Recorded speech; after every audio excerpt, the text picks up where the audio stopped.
Movie fans might remember the Chicago Southside Film Festival. Well, it's back with a new name and vision. Now it's known as the XL Film Festival, under the leadership of our next guest, creative and entertainment executive Troy Pryor, who says it's just part of a bigger vision to bring more diversity and empowerment to media. Troy, nice to see you again. Nice to see you as well. Okay, XL, what does that mean and why the name change? So first of all, thank you for having me Of on. course. The XL actually comes from our Film Accelerator program that we launched 5 years ago to put money into the hands of rising Black and brown creators. And at the tail end of that program, we wanted to ensure that they had an opportunity to showcase their work. So in our partnership with Chicago Southside Film Festival, we rebranded that with a more hip-hop overtone and created the XL Festival. And it's a part of a whole ecosystem, isn't it? Yes. Tell us about that. So the ecosystem is called Creative Cypher. We launched it about 9 years ago to do more work in that BIPOC content creator space. I work on both sides of the camera, been on the board for SAG-AFTRA for some time and saw the gaps, especially as it relates to DEI. So the larger ecosystem was, how do you create an environment where rising creators don't have to ask for permission, where they can create and tell their own stories, own their IP, and monetize it. And that's the larger ecosystem that we built, and the festival becomes a engine that drives that bigger picture.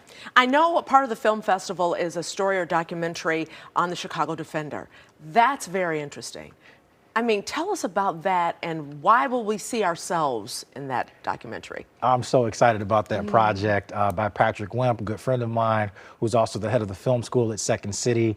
He has some family ties to the Defender, so it'll be great to see that. It's a great rendition, the way that he put that project together with the spoken word element behind it to tell Chicago history. And that's one of the components we want our festival to really highlight. There's so many amazing stories and creators and talent from Chicago, and we can continue to build on that and tell our stories. And you're bringing a lot of heavy hitters in. I know that Robert Townsend's going to be there, and Louis Carr is going to start it off from BET, right? Absolutely, yeah. Mr. Carr is a mentor of mine, so I appreciate him lending some time out of his busy schedule to drop some gems for us. And I met Robert Townsend several years ago. Just an amazing story and testament to getting it done, especially for so many independent creators. So it'll be great to have them on stage. Yeah, I find him to be very accessible, Robert Townsend. He's there for people. He's a good mentor.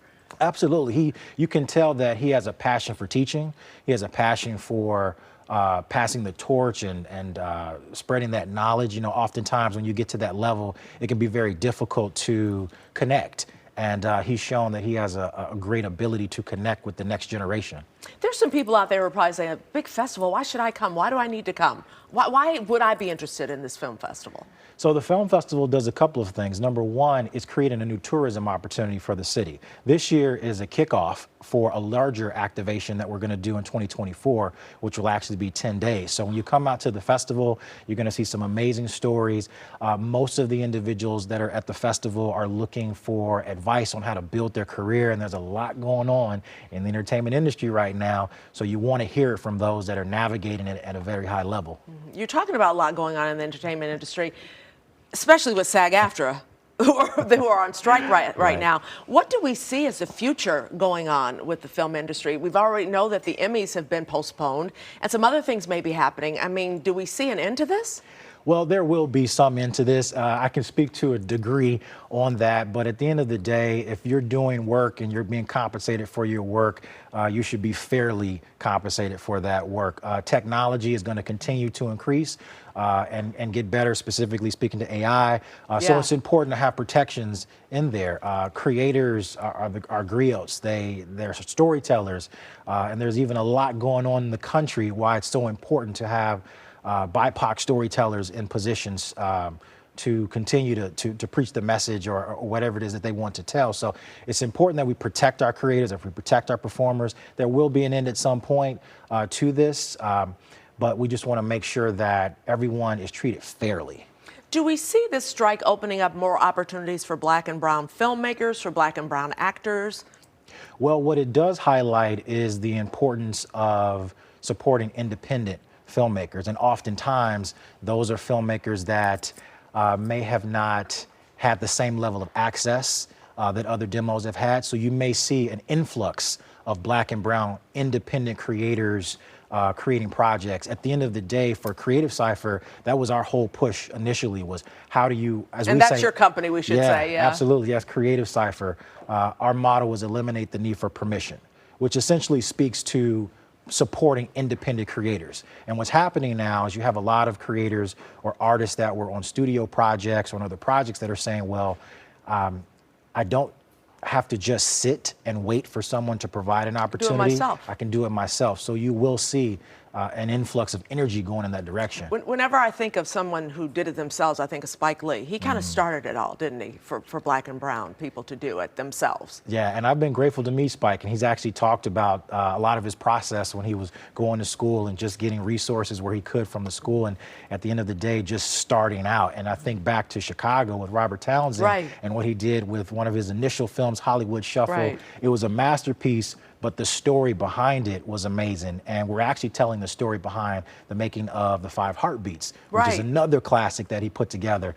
But to learn his journey is very inspiring, and to know that he's a Chicago guy is just amazing. It feels good. Do you think opportunities are opening up more for people to tell their stories, Black and Brown specifically, now? Or is it a trend, or is it just like it's always been kind of flat? Well, when you say opening up, I believe that there's truth. Or given more opportunity, maybe, the word I should say. Yeah, I believe so. And I think that it's a natural byproduct of social media and other technological advances that have allowed the platforms to be bigger. So I think that the platforms are bigger. I think at the end of the day, it will always boil down to who's in an executive role. Well, that's what I was going to ask. Do we need more people at the top? Oh, absolutely. Yeah, that kind of is. I mean, that's like with any industry, I think. Absolutely. You know, with the media, with you know, filmmaking, things like that. You have to have people at the top knowing that these opportunities need to be made, right? Yes, inclusion is very important, because you need individuals that understand the nuances of those stories. It can be very difficult for an artist of color, creator of color, to try to pitch a project to a group that may have not lived that life experience, and that's consistent across any demographic. So you want to have individuals in the room that understand. Is it opening up more now, though, or do you not think so? Do you think it needs to be opened up much more? I think it has opened up. Unfortunately, I say 2020 was 1-800-HIRE, brother, and a lot of things opened up, but we also saw that a lot of that could have been performative as well. I see. So there were doors that opened up. You're savvy enough, you knew how to leverage that. So there are more doors, but at the end of the day— Or you knew people in high places. Absolutely. Yeah, okay, Troy Pryor, thank you so much. Thank you so much. The XL Film Festival runs from August 18th through August 20th. You can find more details by following them on social media at XL Film Festival or online at creativecypher.org.